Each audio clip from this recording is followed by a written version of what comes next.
ইনশাআল্লাহ আগামী দিন ধানের শীষের নির্বাচনের মধ্য দিয়ে এই অঞ্চলের মানুষের যে আকাঙ্ক্ষা, সেই আকাঙ্ক্ষা দল নিশ্চয় পূরণ করবে। ভাইরা আমার, আমরা সবসময় বলি যে দলের নির্দেশের বাইরে আমরা যাব না। আমরা কাউরি বাড়িতে আগুনও দিতে যাচ্ছি না, আমি মারতেও যাব না। আমরা শুধু বলবো যা করছো এটা ঠিক হয়নি, এটা না ভালো।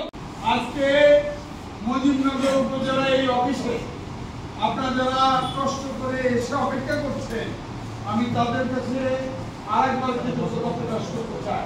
তার কারণ আমরা যারা রাজপথে ছিলাম, যারা মজলুম, যারা নিপীড়ন নির্যাতনের শিকার হয়েছি, সেই মানুষগুলিকে ঐক্যবদ্ধ রেখে আমাদের প্রিয় সংগঠন বিএনপি রাজনৈতিক যে সংগ্রাম, সেই সংগ্রামকে বেগবান করতে চায়।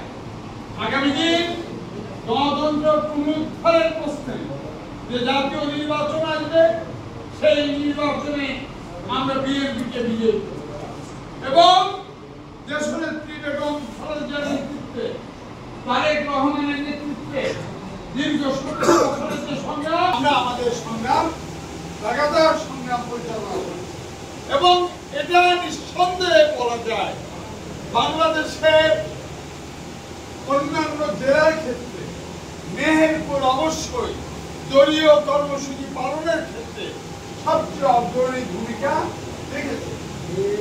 অনেকে বলে যে মাসুদুর রহমান 17 বছর লড়াই করলো। আমি বলি আপনারা ছিলেন বলে এই 17 বছর অনেক নিপীড়ন নির্যাতনের পর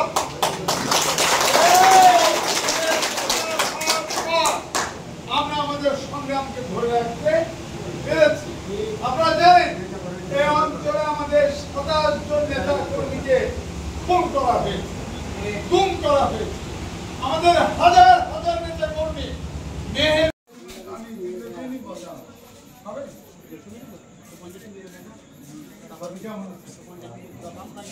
সব গ্রাম ঘুরে গেলে সব গ্রামে আমাদের অফিসে